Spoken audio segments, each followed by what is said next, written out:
문자 그대로 성대는 성대고 낭종은 낭, 주머니를 의미하는 거고 종은 종양할 때의 종자입니다. 주머니를 가지고 있는 하나의 종물, 덩어리다. 왜 그런 이름이 붙었느냐 하면 성대 표면은 사실 양쪽 성대가 일직선을 유지해서 접촉을 해야 되는데 어느 한쪽이건 양쪽이건 여기 이렇게 톡 튀어나오면 우리가 혹이 났다고 그러겠죠. 혹이 난 종류가 여러 가지가 있을 수 있는데 그 중에 성대 점막, 겉껍질은 멀쩡하면서 겉껍질 속 안에 즉 점막 하에 주머니 같은 구조물을 가지고 있을 때 우리가 낭종 그렇게 부르게 됩니다.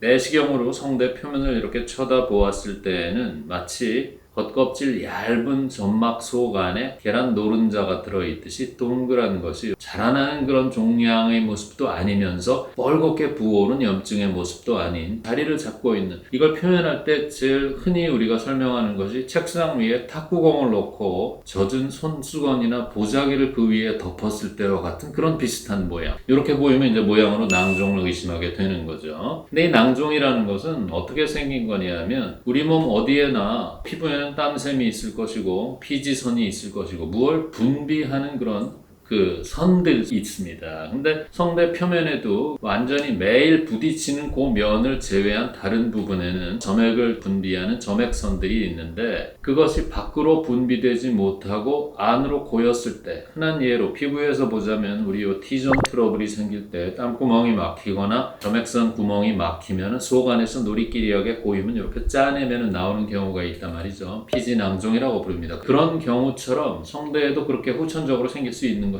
있고요. 또 하나 그런 게 아니라 선천성으로 그 안에서 점액선이 점막 하에서 발달하여 출생 시부터 갖고 나오는 경우도 있는데 그거는 출생 시부터 있었던 선천성이냐 아니면 나중에 배출구가 막혀서 생긴 후천성이냐는 판별하기는 좀 어려우나 어차피 성대 안에 무엇이 고인 것이므로 그거를 짜내주건 절개하건 아니면 어떤 방법을 써서라도 배출을 해주면 치료가 되는 그런 질환입니다.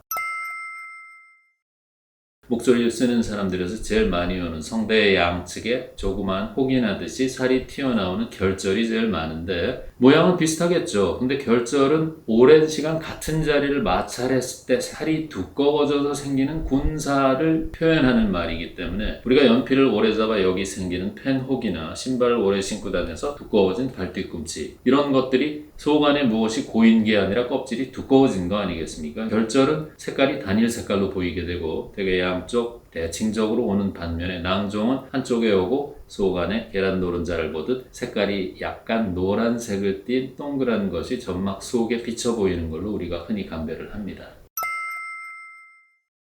결절 다음으로 많은 것이 폴립인데요. 우리말로는 용종입니다. 대장내시경, 위내시경 하면서 용종이 있어서 조직검사를 위해서 제거했다, 이런 말을 가끔 듣는데 뿔과 같이 생긴 덩어리다, 이런 한자어겠죠. 근데 실제로는 물방울처럼 생겼습니다. 이것은 뜨거운 물을 잘못 마셔서 입천정을 뒤었을 때 새구두를 신고 나가서 걸어다니다가 발뒤꿈치가 따가워 양말 벗어보니 물집이 생기듯이 겉껍질이 늘어났는데 그 속에 무엇이 고인 겁니다. 대개 성대의 경우에는 모세혈관이 하나 터져 혈액이 고이거나 오랜 시간 사용을 함으로써 점액이 고여서 생기게 되는데 이건 어차피 입천정에 생긴 물집처럼 겉껍질이 늘어나고 속 안의 내용물은 정상이기 때문에 껍질을 제거하는 치료로 성대에 생긴 폴립은 치료 후에는 목소리를 완전히 원래대로 되찾는 경우가 결절보다 훨씬 높은 그런 질환입니다.